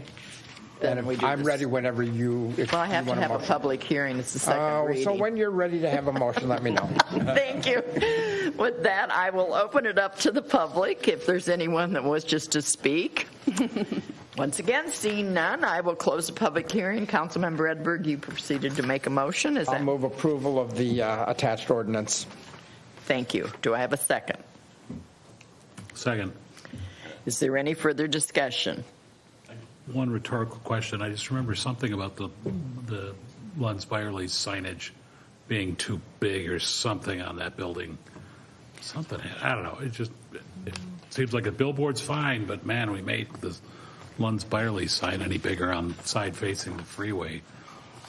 They didn't want to put in a pylon sign. I recall that being in discussion, Yeah. so it kind of justified a larger wall sign. Secondary sign. Yeah. All right, thank you.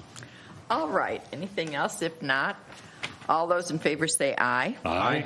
Opposed? Motion carries. So do we need to do anything else? Action on the Summary. summary. Summary resolution. Summary resolution? Second. Motion and a second. Any further discussion? If not, all those in favor say aye. Aye. Opposed? Motion carries.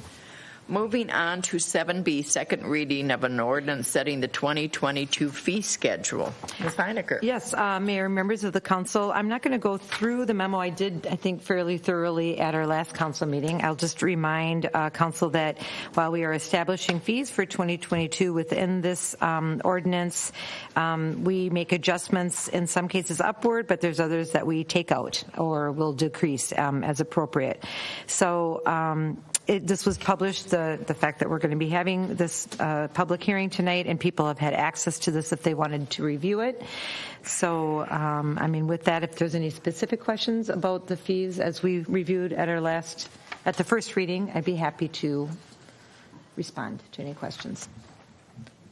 Well, once again, this is a public hearing, so if anybody wishes to come up, now's the time. Seeing none, I will close the public hearing, bring it back to the council. Move to approve. Second. I have a motion and a second. Is there any further discussion? If not, all those in favor say aye. Aye. Opposed? Motion carries. Moving on to land use consent. Summary resolution. What? Oh, sorry.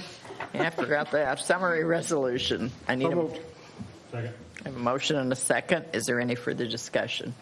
If not, all those in favor say aye. Aye. Opposed? Motion carries. Moving on to land use, 8A consent agenda. Move approval. Second. I have a motion and a second. All those in favor say aye. Aye. Opposed? Motion carries. Moving on to new business. Resolution authorizing city manager to execute 2022 contract with Northeast Youth and Family Services. Ms. Heinecker. Yeah, Mayor, members of the council, there's actually two service agreements that are referenced in this memorandum. One is for the city's participation with Northeast Youth and Family Services, among other cities in the service area, for its 2022 funding allocation at $52,443. That is a per capita allocation in par with other communities that are involved at $2 per resident. And secondly is a contract that we have with Northeast Youth and Family Services for a shared mental health caseworker. So that's also incorporated, and this is just to formalize. I'm not saying a whole lot about it. You are very familiar with our work with them, and they do great work, but we're looking for some formal authorization to execute those agreements. Thank you. Any questions? Well, Madam Mayor, I'll move approval. Are we do this all at once? There's just one resolution, right? Mm-hmm. I'll move approval of the resolution. A second. A motion and a second. Is there any further discussion? Just from an update perspective, some more change on that board and that organization. We're in a new search again for an executive director. So, and the executive director that's leaving had started to do some, I think, soul searching on the mission and what we're doing at Northeast Youth and Family Services. Are we doing too much? And so that process was just started. I kind of like that process. I think it's necessary. So when we get a new leader, we'll continue that, I think. And so that's just some background. But thank you. But our money is well spent it is. on both these ideas. Yeah. The discussion of mental health and policing, and we were a little bit ahead, not too far ahead, but we were a little bit ahead on this. And I think it is the future. And I think personally that eventually we go deeper into that as a city. We share a person with other cities. We don't get a ton of time with that person in our city. I think as we look to the future, that would be a way I would support that.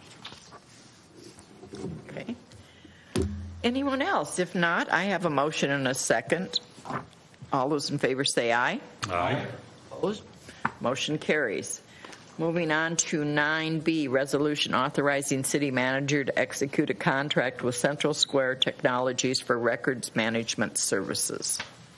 Ms. Heinecker. Yeah, Madam Mayor, members of the council, the memo had quite a bit of detail. I mean, in summary, what we're looking at doing is we're going to be changing vendors, so to speak, for our record management system within the police department. There is an upfront cost associated with it, but the ongoing service and maintenance costs are less annually. So after 3 years, you've sort of made back what you invested in relative to what we're paying now annually for that service. And it's a more robust records management system. We, as council knows, after we went to the county for dispatch services, we had some different agreements, some with Roseville and some with LETG for all of those services, and now we're just working together with the county as the whole system is being upgraded. So this is just to authorize staff to move forward with this contract and execute it accordingly. Thank you. That was not very much information, but Move to approve, Madam Mayor. Moving to approve the Madam Mayor? No. Was there a comma in there? There was a the in there too, but I was mumbling. Mumbler. All right, I need a second. I have a motion and a second. Is there any further discussion? If not, all those in favor say aye. Aye. Opposed? Motion carries. At this time, I will recess. one more item. Oh, 9C. I forgot about 9C. Oh, I got to do that. Okay. Yes. Approval of the 2022 position classification and compensation plan. And again, this, thank you, Madam Mayor, members of the council. It's an annual approval process that the council goes through in looking at the city's position and classification compensation plan, and we're recommending that the salary table be adjusted by 3% effective January 1st, 2022, with an additional 1% increase in July 1st, 2022, and that's aligned with the agreements we made with our bargaining units already for 2022, so it's all consistent. There's a lot of background on that position and classification and compensation plan included in the memorandum. I just will point out that, as council knows, we are undergoing a new salary study. I think it kicks off tomorrow, actually.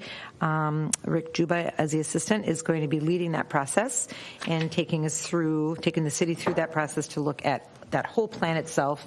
So you'll be looking at this again next year in new form. So with that, I would recommend approval of the attached resolution. Thank you.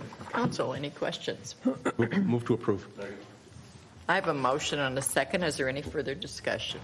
If not, all those in favor say aye. Aye. Opposed? Motion carries. Now at 9:02, I will recess the meeting for the purposes of the HRA taking. All right. I will call the HRA into session at 9:02. The clerk will note roll. All will be noted. Thank you. The first item on our agenda is the approval for the January 12th, 2021 HRA minutes. Move approval. We have a motion and a second. Any discussion? All in favor say aye. Aye. Opposed? The motion has passed.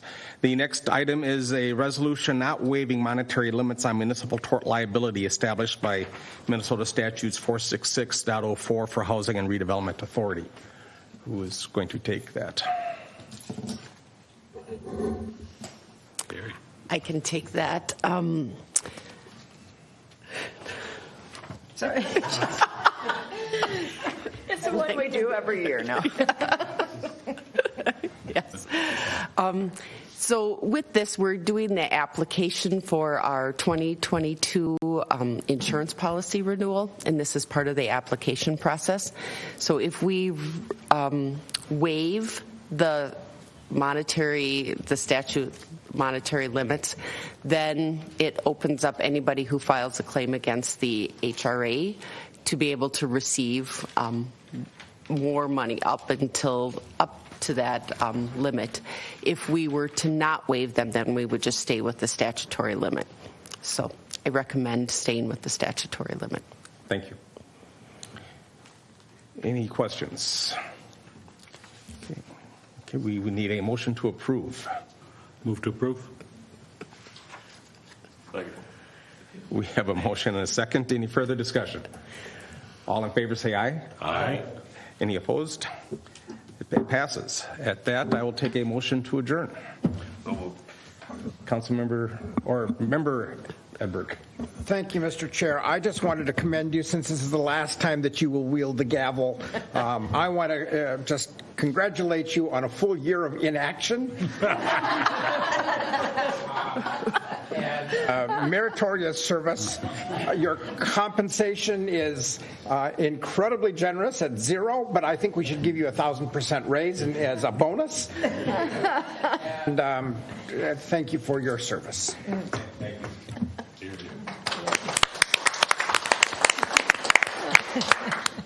All right, we had a motion to adjourn, correct? Okay, a motion and a second. All in favor? Aye. Aye. Opposed? We will be adjourned at 9:05. Very, very good. All right, we're back in session just in time for the consent agenda. Move to approve. Second. I have a motion and a second. All those in favor say aye. Aye. Opposed? Motion carries. Nothing under discussion.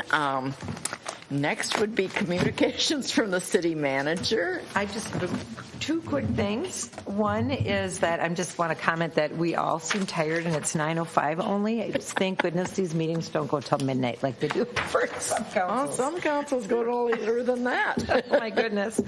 Anyhow, but I was asked to remind council that at the first meeting in January, there will be an email out, I presume, right? We'll be coming 15 minutes early for that group photo. So that's something just to keep in mind as you schedule your first meeting of the year next year. And I have nothing more to add other than it's been my absolute and distinct pleasure to serve you all. Wow, just like so much. Everybody. That's the last thing I'm seeing as city manager. Well, it's been our distinct pleasure to have you as our city manager. Believe me, it's been a wonderful, wonderful opportunity. And Mr. Gilchrist, thank you so much for all your advice and guidance. It's much appreciated. Believe me, it's nice to have him sitting next to you. It's really nice, But I always felt protected between the two of them. Yeah. But no, it's just it's been an amazing run, and we've had I think we've had our differences, but nobody's ever stomped out of a meeting mad. Nobody ever left here upset when things didn't go your way, and they didn't always go our way. And I think that speaks. Oh, maybe on public meetings. Oh, yeah. Well, yeah. We don't need to have the whole truth. It's good that you're well behaved in public. This is good. So that's important. Not either. But Ellen, I just want to wish you all good things.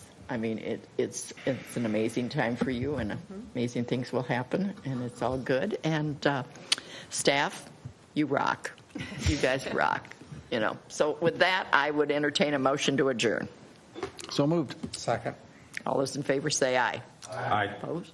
Motion carries. But Mr. Bean and I will be back in January for 10 minutes or so, right? So